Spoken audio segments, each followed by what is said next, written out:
Donc bonjour, je m'appelle Florent Axer, je suis fabricant affineur de master. Je suis basé à La Poutroie en Alsace et j'affine des fromages. Je suis la troisième génération qui affine des fromages. Et aujourd'hui je suis actuellement président de l'ODG Master.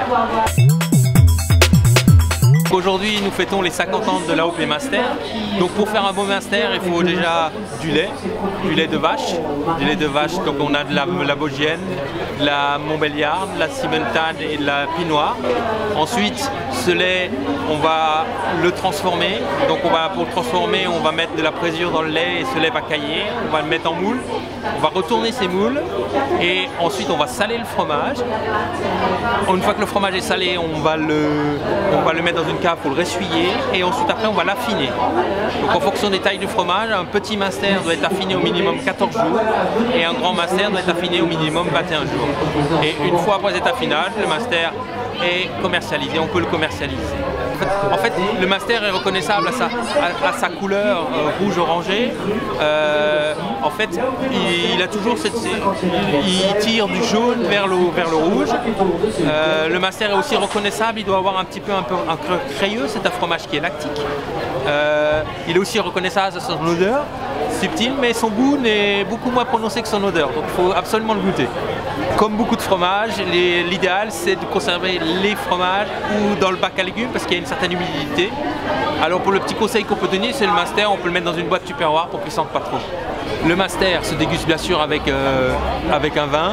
Alors le vin d'Alsace, que je suis d'Alsace, donc je vais vous parler des vins d'Alsace. Le vin d'Alsace qui va le mieux avec le master, avec le Gewürztraminer. Donc le master est un fromage très typé, donc il faut un vin fruité. Voilà. Donc un Gewürztraminer va très bien, un vin de Lorraine fruité irait très bien aussi. Et la bière aussi.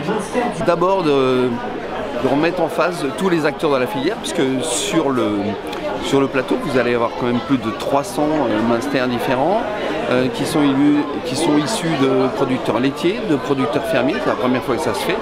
Et surtout, c'est une grande fédération, on voulait rassembler tout le monde à cette occasion-là.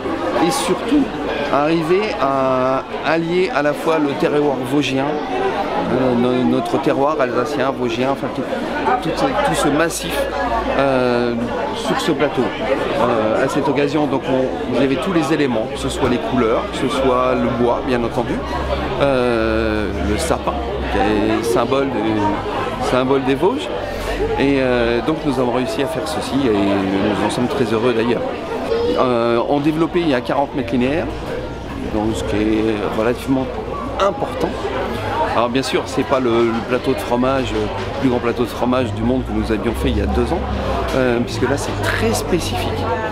C'est spécifique à l'AOP Master. Et l'AOP Master a besoin qu'on la redécouvre, parce que c'est un fromage qui est un petit peu oublié, qui était un petit peu oublié ces derniers temps, surtout pour les nouvelles générations.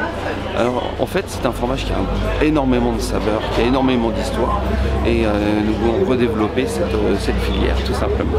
Au-delà du record du monde qui a été effectué aujourd'hui, parce que c'est vraiment une grande première, c'est surtout pouvoir amener à la clientèle, et pas seulement la clientèle française ou lorraine, mais aussi la clientèle étrangère, toute cette diversité de saveurs que nous pouvons avoir ici.